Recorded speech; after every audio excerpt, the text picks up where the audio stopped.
Hi hello ನಮಸ್ಕಾರ ಸ್ನೇಹಿತರೆ. ಇಷ್ಟು ದಿನ ಮನಸ್ವಿನಿಯಾಗಿ ಇದ್ದಂತಹ ಅಶ್ವಿನಿ ಕತೆ ಮುಕ್ತಾಯ ಆಗಿದೆ. ಇಲ್ಲಿ ಅಶ್ವಿನಿ ಸಾವನ್ನಪ್ಪಿದ್ದಾರೆ. ಹಾಗಿದ್ರೆ ಏನಾಯಿತು, ಏನು ಕತೆ, ಇದು ಎಲ್ಲವನ್ನ ಕೂಡ ತಿಳ್ಕೋಬೇಕು ಅಂದರೆ ಈಗಲೇ ನಮ್ಮ ಈ ಚಾನಲ್ನ ಸಬ್ಸ್ಕ್ರೈಬ್ ಮಾಡಿ, ಹಾಗೆ ಒಂದು ವಿಡಿಯೋವನ್ನು ಪೂರ್ತಿಯಾಗಿ ನೋಡೋದನ್ನು ಯಾವುದೇ ಕಾರಣಕ್ಕೂ ಕೂಡ ಮರಿಬೇಡಿ. ಇಲ್ಲಿ ಅಚ್ಯುತ್ ಮತ್ತು ಭೂಮಿ ಮದುವೆ ಕಾಂಟ್ರಾಕ್ಟ್ ಮ್ಯಾರೇಜ್ ಅನ್ನೋ ವಿಷಯವನ್ನು ಎಲ್ಲರ ಮುಂದೆ ಬಟಾಬಾಯ್ಲ್ ಮಾಡಿದಂಥ ಅಶ್ವಿನಿ ನಿಜಕ್ಕೂ ಕೂಡ ಎಲ್ಲರ ಮುಂದೆ ಸಿಕ್ಬಿಡ್ತಿದ್ದಾಳೆ. ಅಲ್ಲಿ ಪಲ್ಲವಿ ಅಕ್ಕ ಬಂದಿದೆ, ಅದು ಅವರ ಮ್ಯಾರೇಜ್ ಅಲ್ಲ, ಅವರ ಫ್ರೆಂಡಿನ ಕಾಂಟ್ರಾಕ್ಟ್ ಮ್ಯಾರೇಜ್ ಪೇಪರ್ ಅನ್ನೋದನ್ನ ತೋರಿಸ್ತಾರೆ. ಇದರಿಂದಾಗಿ ಅಶ್ವಿನಿ ಶಾಕ್ ಆಗ್ತಾಳೆ. ಇದರ ನಡುವೆ ರಾಣಾ ಮಗಳು ಅಶ್ವಿನಿ ಅಂತ ಹೇಳಿ ಅಚ್ಯುತ್ ಎಲ್ಲರ ಮುಂದೆ ರಿವೀಲ್ ಮಾಡ್ತಾರೆ. ಆದರೆ ಅಶ್ವಿನಿ ಮಾತ್ರ ಯಾವುದೇ ಕಾರಣಕ್ಕೂ ಅದನ್ನ ಒಪ್ಕೊಳ್ಳೋದಕ್ಕೆ ರೆಡಿ ಇರುವುದಿಲ್ಲ. ಈ ಒಂದು ವಿಷಯವನ್ನ ನಿಜ ಮಾಡಬೇಕು, ಜೊತೆಗೆ ಪ್ರೂವ್ ಮಾಡಬೇಕು ಅಂತ ಯೋಚನೆ ಮಾಡಿದಂತ ಅಚ್ಯುತ್ ಇಲ್ಲಿ ರಾಣಾ ಜೈಲಿಂದ ತಪ್ಪಿಸ್ಕೊಂಡಿದ್ದಾನೆ, ಅವನು ಎಲ್ಲಿದ್ದಾನೆ ಅನ್ನೋ ವಿಷಯವನ್ನ ನಾನು ಹುಡುಕಿ ಪತ್ತೆ ಹಚ್ಚಬೇಕಾಗಿದೆ. ನಮ್ಮ ಕಮಿಷನರ್ ನನಗೆ ಹೇಳಿದ್ದಾರೆ, ರಾಣಾನ ಯಾವುದೇ ಕಾರಣಕ್ಕೂ ಕೂಡ ಬಿಡಬೇಡ, ಹುಡುಕಿ ಕರ್ಕೊಂಡು ಬಾ ಅಂತ.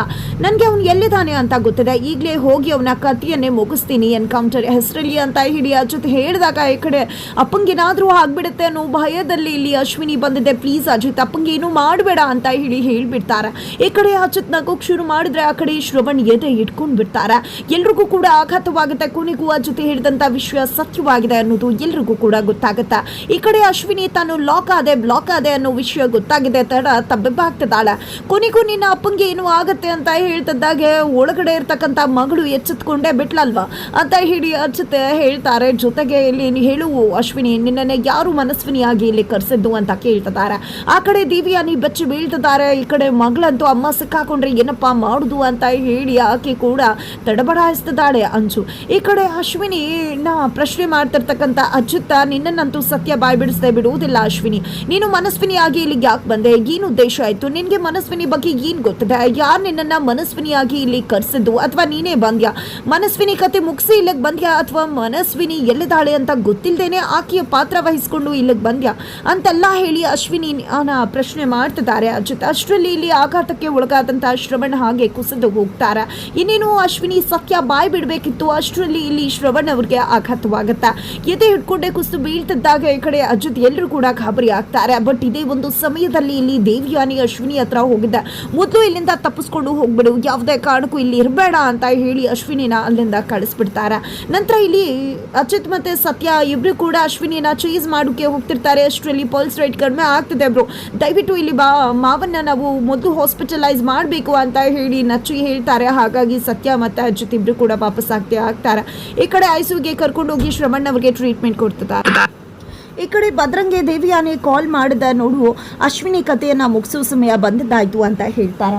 ಆಗ ಇಲ್ಲಿ ಭದ್ರ ಏನು ಮಾತಾಡ್ತಿದ್ರ ನೀವು, ಅಶ್ವಿನಿ ಯಾರು ಅಂತ ಗೊತ್ತಿದ್ಯಾ, ರಾಣಾ ಮಗಳು ಅವಳ ವಿಷಯಕ್ಕೆ ಏನಾದರೂ ಹೋದರೆ ರಾಣಾ ನಮ್ಮ ಕಥೆಯನ್ನು ಮುಗಿಸ್ಬಿಡ್ತಾನೆ ಅಂತ ಹೇಳಿದಾಗ, ನೋಡು ಹೇಳಿದ್ದಷ್ಟೇ ಮಾಡು, ಇಲ್ಲಿ ಅವಳು ರಾಣಾ ಮಗಳು ಅನ್ನೋ ವಿಷಯ ಎಲ್ರಿಗೂ ಕೂಡ ಗೊತ್ತಾಗಿದೆ, ನೀನು ನನಗೋಸ್ಕರ ಏನು ಬೇಕಿದ್ರು ಮಾಡ್ತೀಯ ಅಲ್ವಾ, ನೀನು ನನ್ನ ಮೇಲೆ ನಂಬಿಕೆ ಉಳಿಸ್ಕೊಂಡಿದ್ಯಾ ತಾನೆ, ನಾನು ನಿನ್ನನ್ನು ವಾಪಸ್ ಕರ್ಕೊಂಡು ಬರ್ತೀನಿ ಅನ್ನೋ ನಂಬಿಕೆ ಇದೆ ತಾನೆ, ಅಂದಮೇಲೆ ನೀನು ಅಶ್ವಿನಿ ಕಥೆಯನ್ನು ಮುಗಿಸು, ಇಲ್ಲ ಅಂದರೆ ಖಂಡಿತ ಅವಳೇನಾದ್ರೂ ಸಿಕ್ಕಿ ಬಿದ್ರೆ ಖಂಡಿತ ಅಚ್ಯುತ್ ಅವಳಿಂದ ಸತ್ಯ ಬಾಯ್ ಬಿಡಿಸೋತಕ್ಕ ಸುಮ್ಮನೆ ಬಿಡುವುದಿಲ್ಲ. ಫೈನಲಿ ಅವಳು ನನ್ನ ಹೆಸರನ್ನ ಹೇಳಿದ್ರೆ ಎಲ್ರಿಗೂ ಕೂಡ ಗೊತ್ತಾಗ್ಬಿಡತ್ತೆ, ಆಮೇಲೆ ಇದನ್ನೆಲ್ಲ ನಾನೇ ಮಾಡಿಸಿದ್ದು ಅಂತ ಇಲ್ಲ, ಯಾವುದೇ ಕಾರಣಕ್ಕೂ ಆ ವಿಷಯ ಗೊತ್ತಾಗಬಾರ್ದು ಅಂದ್ರೆ ಅಶ್ವಿನಿ ಕತೆ ಮುಗಿಲೇಬೇಕು ಅಂತ ಹೇಳಿ ದಿವ್ಯಾನಿ ಹೇಳ್ತಾರೆ. ಸರಿ ಆಯ್ತು ಬಿಡಿ ಮೇಡಮ್, ನೀವು ಹೇಳಿದ್ಮೇಲೆ ಅಶ್ವಿನಿ ಕತೆ ಮುಗಿಸೋದೆ ಅಂತ ಹೇಳಿದೆ. ಇಲ್ಲಿ ಭದ್ರ ಅಶ್ವಿನಿ ಕಥೆಯನ್ನ ಮುಗಿಸೋದಕ್ಕೆ ಮುಂದಾಗ್ತಿದ್ದಾರೆ. ಇತ್ತ ಕಡೆ ಎಲ್ಲರೂ ಕೂಡ ಶ್ರವಣ್ ಬಗ್ಗೆ ಯೋಚನೆ ಮಾಡ್ತಿದ್ದಾರೆ, ಬಿಕಾಸ್ ಅವ್ರಿಗೆ ಐಸಿಯುನಲ್ಲಿ ಟ್ರೀಟ್ಮೆಂಟ್ ನಡೀತದ. ಇದರ ನಡುವೆ ಅಶ್ವಿನಿ ಕತೆ ಏನಾಯ್ತು ಅಂತ ಹೇಳಿ ಅಪ್ಡೇಟ್ಸ್ ಅನ್ನ ಅಚ್ಯುತ್ ತಗೋತಿದ್ದಾಗ ಅಚ್ಯುತ್ಗೆ ವಿಷಯ ಬಂದು ಮುಟ್ಟತ್ತೆ. ಇಲ್ಲಿ ಅಶ್ವಿನಿ ನಾವು ಚೇಸ್ ಮಾಡಬೇಕಾದ್ರೆ, ಅವಳು ತಪ್ಪಿಸ್ಕೊಂಡು ಹೋಗ್ಬೇಕಾದ್ರೆ ಒಂದು ಕಾರ್ ಬಂದು ಅವಳಿಗೆ ಆಕ್ಸಿಡೆಂಟ್ ಮಾಡಿಬಿಡ್ತು ಅಂತ ಹೇಳಿ ಈ ಕಡೆ ಆ ಒಂದು ವಿಷಯವನ್ನ ಕೇಳಿದ ನಿಜಕ್ಕೂ ಅಚ್ಯುತ್ಗೆ ಆಘಾತವಾಗುತ್ತೆ. ಎಲ್ಲರೂ ಕೂಡ ಬಂದು ಏನಾಯ್ತು ಏನು ಅಂತ ಕೇಳಿದಾಗ, ಇದನ್ನ ಗುಡ್ ನ್ಯೂಸ್ ಅನ್ಬೇಕು ಬ್ಯಾಡ್ ನ್ಯೂಸ್ ಅನ್ಬೇಕು ಅಂತ ನಿಜವಾಗ್ಲೂ ನನಗೆ ಗೊತ್ತಾಗ್ತಿಲ್ಲ, ನಮ್ಮವರು ಚೇಸ್ ಮಾಡ್ಕೊಂಡು ಹೋಗ್ಬೇಕಾದ್ರೆ ಅಶ್ವಿನಿಗೆ ಯಾವುದೋ ಗಾಡಿ ಬಂದು ಗುದ್ದೆ ಆಕ್ಸಿಡೆಂಟ್ ಆಗಿ ಆಕೆ ಅಲ್ಲೇ ಸತ್ತು ಹೋಗಿದ್ದಾಳೆ ಅಂತ ಹೇಳ್ತಾರೆ. ಈ ಒಂದು ವಿಷಯವನ್ನ ಕೇಳಿದೆ ಎಲ್ರಿಗೂ ಒಂದು ಕ್ಷಣ ಶಾಕ್ ಆಗುತ್ತೆ. ಶ್ರವಣ್ ಅವರು ಕೂಡ ಎದ್ದು ಬರ್ತಾರೆ. ವಿಷಯ ಕೇಳಿದೆ, ಏನು ಹೇಳಿದೆ ನೀನು ಅಂತ ಹೇಳಿ ಅಳುತ್ತಿದ್ದಾರೆ.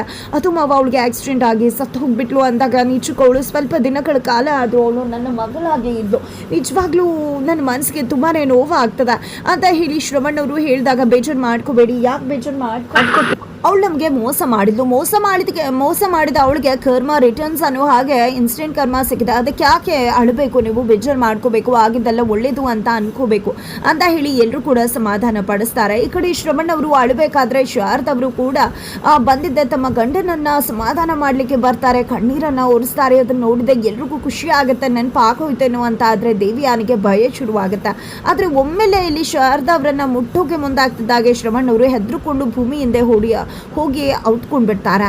ಇತ್ತ ಕಡೆ ಶ್ರವಣ್ ಅವ್ರಿಗೆ ಬೇಜಾರಾಗುತ್ತೆ. ನಂತರ ನನ್ನ ಮಗಳು ಮನಸ್ವಿನಿ ಎಲ್ಲಿದ್ದಾಳು ಏನು, ಮತ್ತೆ ನಾನು ಅವಳನ್ನ ಹುಡುಕ್ತೀನಿ ಅಂದಾಗ ನೀವೇನು ಯೋಚನೆ ಮಾಡಬೇಡಿ ಮಾವ, ಎಲ್ಲವೂ ಕೂಡ ಖಂಡಿತ ಒಳ್ಳೇದಾಗುತ್ತೆ. ಈಗ ಅತ್ತೆ ನಿಮ್ಮನ್ನ ಮಾತಾಡ್ಸೋಕೆ ಅಂತನಾದ್ರೂ ಬಂದಿದ್ದಾರೆ, ಇದು ಕೂಡ ಮಾಡ್ತಿರ್ಲಿಲ್ಲ, ಇದು ಒಳ್ಳೆ ಸೈನೇ ಅಲ್ವಾ. ಅದೇ ರೀತಿಯಾಗಿ ಮನಸ್ವಿನಿನ ನಾನು ನಿಮಗೆ ಹುಡುಕ್ತೀನಿ ಅಂತ ಮಾತು ಕೊಟ್ಟಿದ್ದ, ಅದೇ ರೀತಿಯಾಗಿ ಖಂಡಿತವಾಗ್ಲೂ ಕೂಡ ಮನಸ್ವಿನಿಯನ್ನ ಹುಡುಕ್ತೀನಿ ಅಂತ ಹೇಳಿ ಅಜಿತ ಮತ್ತೆ ಶ್ರವಣ್ ಅವ್ರಿಗೆ ಮಾತು ಕೊಡ್ತಾರೆ.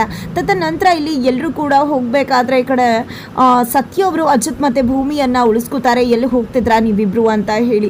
ನಂತರ ನಿಮ್ಮಿಬ್ರಿಗೆ ಅಚ್ಚರಿ ಆಗ್ತಿರ್ಬೇಕಲ್ವಾ, ಹೇಗಿದೆಲ್ಲ ಆಯಿತು, ಪಲ್ಲವಿ ಹೇಗೆ ಪತ್ರನ ತೊಗೊಂಡು ಬಂದ್ಲು ಅಂತ ಅಂದಾಗ ಅಜಿತ್ ನನಗೆ ಗೊತ್ತಿದೆ, ಇದನ್ನೆಲ್ಲ ನೀವೇ ಮಾಡಿರೋದು, ಇದು ನಿಮ್ಮದೇ ಪ್ಲ್ಯಾನ್ ಅಂತ ಹೇಳಿ ಅಜಿತ್ ಹೇಳಿದಾಗ ಈ ಕಡೆ ಭೂಮಿ ನನಗೊಂದು ಕ್ವೆಶನ್ ಇದೆ ಅಣ್ಣ, ನಿಮ್ಗೆ ಹೇಗೆ ಗೊತ್ತಾಯಿತು ಅದು ಅಶ್ವಿನಿ ನಮ್ದು ಕಾಂಟ್ರಾಕ್ಟ್ ಪೇಪರನ್ನು ಇಟ್ಕೊಂಡಿದ್ಲು ಅದೇ ತೋರಿಸಿದ್ದು ಅಂತ ಅಂದಾಗ ಅವತ್ತು ಸಂಗೀತಮ್ಮ ಬಿದ್ದಾಗ ಕೇಳಿದ್ರು ಯಾಕೆ ಏನಾಯ್ತು ಅಂತ. ಆಗ ಅಶ್ವಿನಿ ಹೇಳಿದ್ದು ಆ ಒಂದು ಜಾತಕದವನ್ನ ನೋಡಿದೆ ಕುಸ್ತು ಬಿದ್ದುಬಿಟ್ರು ಅಂತ. ಆದರೆ ಅವಳ ಕಣ್ಗಳು ಏನನ್ನು ಹುಡುಕ್ತಾ ಇತ್ತು, ಅದನ್ನು ನಾನು ಅಬ್ಸರ್ವ್ ಮಾಡಿದೆ. ಅವಾಗ ನನಗೆ ಗೊತ್ತಾಯಿತು ಅವಳು ನೋಡ್ತಿದ್ದದ್ದು ಆ ಒಂದು ಕಾಂಟ್ರಾಕ್ಟ್ ಪೇಪರ್ ಅಂತ. ಅದು ಅಲ್ಲಿ ಮೂಲೆಯಲ್ಲಿ ಬಿದ್ದಿತ್ತು, ಅದನ್ನು ನಾನು ಎತ್ಕೊಂಡೆ. ಇಂಥದ್ದೇ ಒಂದು ಸಮಯ ಬರಬಹುದೇನು ಅಂತ ಅನ್ಕೊಂಡಂತ ನಾನು ಡೂಪ್ಲಿಕೇಟ್ ಪೇಪರನ್ನು ರೆಡಿ ಮಾಡಿಸ್ದೆ ನಿಮ್ಮದೇ ಫ್ರೆಂಡ್ ಹೆಸರಲ್ಲಿ, ಜೊತೆಗೆ ನಿಮ್ಮ ಸಾಕ್ಷಿಗಳನ್ನ ಕೂಡ ನಕಲು ಮಾಡಿಸ್ದೆ. ಅದನ್ನು ಪಲ್ಲವಿಗೆ ಅದೇ ಜಾಗದಲ್ಲಿ ಬಿದ್ದಿತ್ತು ಅಂತ ಹೇಳಿಕೊಟ್ಟೆ. ಜೊತೆಗೆ ಇಲ್ಲಿ ಅಶ್ವಿನಿ ನಿಮ್ಮಿಬ್ಬರ ಕಾಂಟ್ರಾಕ್ಟ್ ಮ್ಯಾರೇಜ್ ವಿಷಯವನ್ನ ಎಲ್ಲರೂ ಮುಂದೆ ಹೇಳಿ ರಿವೀಲ್ ಮಾಡಬೇಕು ಅನ್ಕೋತಿದ್ದಾಗೆ ಕರೆಕ್ಟ್ ಟೈಮ್ಗೆ ಪಲ್ಲವಿ ಬಂದು ಆ ಪತ್ರವನ್ನು ಓದಿದ್ಲು. ಇಲ್ಲ ಅಂದರೆ ಎಲ್ಲವೂ ಏನಾಗ್ತಿತ್ತು ಗೊತ್ತಾ, ಇವತ್ತು ಸಂಗೀತಮ್ಮಂಗೆ ಆ ಪರಿಸ್ಥಿತಿ ಆಗಿರೋದೇ ನಿಮ್ಮ ಕಾಂಟ್ರಾಕ್ಟ್ ಮ್ಯಾರೇಜಿನ ಸತ್ಯ ಗೊತ್ತಾಗೆ. ಈ ವಿಷಯ ಮನೆಯವ್ರಿಗೂ ಕೂಡ ಗೊತ್ತಾಗಿದ್ರೆ ಎಲ್ಲರ ಮನಸ್ಸು ಕೂಡ ನುಚ್ಚುನೂರಾಗ್ಬಿಡ್ತಾ ಇತ್ತು ಅಂತ ಹೇಳಿ ಅಜಿತ್ ಮತ್ತು ಭೂಮಿಗೆ ಸತ್ಯ ಅವರು ತಿಳಿಸ್ತಾರೆ. ತದನಂತರ ಇಲ್ಲಿ ಸಂಗೀತ ಅವರು ಭೂಮಿಯನ್ನು ನನಗೆ ಜ್ಯೂಸ್ ಬೇಕಾಗಿತ್ತು ಅಂತ ಹೇಳಿ, ದಾಳಿಂಬೆ ಜ್ಯೂಸ್ ಬೇಕಿತ್ತು ಅಂದಾಗ ಈಗಲೇ ತೊಗೊಂಡು ಬರ್ತೀನಿ ಅತ್ತೆ ಅಂದಾಗ, ನನಗೆ ಬೇಕಿದ್ರೆ ನಾನು ತರಿಸ್ಕೊತಿರ್ಲಿಲ್ವಾ, ನನಗೆ ನೀನೇ ಮಾಡಿರೋ ಜ್ಯೂಸ್ ಬೇಕಿತ್ತು, ಜೊತೆಗೆ ನೀನು ತರಕಾರಿ ಸೂಪ್ ಮಾಡ್ತೀಯ ಅಲ್ವಾ, ಅದು ಕೂಡ ನನಗೆ ಬೇಕು, ಹೋಗ್ಬಿಟ್ಟು ನೀನು ಮಾಡ್ಕೊಂಡು ತೊಗೊಂಡು ಬರ್ತೀಯ, ಅಜ್ಜಿ ಜೊತೆ ಹೋಗಿ ತೊಗೊಂಡು ಬಾ ಆಯ್ತಾ ಅಂತ ಹೇಳಿ ಸಂಗೀತ ಅವರು ಹೇಳಿದಾಗ ಈ ಕಡೆ ಅಜಿತ್ಗೆ ಏನೋ ಒಂದು ರೀತಿ ಕಸಬಿಸಿ ಆಗ್ತಿದೆ, ಭೂಮಿ ಜೊತೆ ಹೋಗ್ಬೇಕಾ ಮನೆಗೆ ಅಂತ. ಈ ಕಡೆ ಭೂಮಿ ಕೂಡ ಹೋಗೋದಕ್ಕೆ ರೆಡಿ ಇಲ್ಲ ನಾನು ಯಾವುದೇ ಕಾರಣಕ್ಕೂ ಕೂಡ ಆ ಮನೆಗೆ ಹೋಗೋದಿಲ್ಲ ಅಂತ ಹೇಳಿದ ತಕ್ಷಣ ಸಂಗೀತ ಅವರು ಮನೆಯವರು ಎಲ್ಲರೂ ಕೂಡ ಶಾಕ್ ಆಗ್ತಿದ್ದಾರೆ, ಯಾಕೆ ಈ ರೀತಿ ಹೇಳ್ತಿದ್ದಾಳೆ ಅಂತ.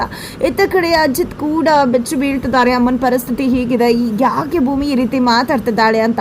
ಹಾಗಿದ್ರೆ ಇಲ್ಲಿ ಭೂಮಿ ಸತ್ಯವನ್ನ ಹೇಳ್ತಾಳ ಅಥವಾ ನಿಮ್ಮನ್ನ ಬಿಟ್ಟು ಹೋಗೋಕ್ಕಾಗೋದಿಲ್ಲ, ಅದೇ ಕಾರಣಕ್ಕೋಸ್ಕರನೇ ನಾನು ಮನೆಗೆ ಹೋಗೋದಿಲ್ಲ ಅಂತ ಹೇಳಿ ಅದನ್ನೇ ಉಲ್ಟಾ ಮಾಡಿಬಿಡ್ತಾಳ. ಏನಾಗುತ್ತೆ ಅಂತ ತಿಳ್ಕೋಬೇಕು ಅಂದರೆ ಮುಂದಿನ ವಿಡಿಯೋಗೆ ವೇಟ್ ಮಾಡೋದನ್ನು ಮರಿಬೇಡಿ.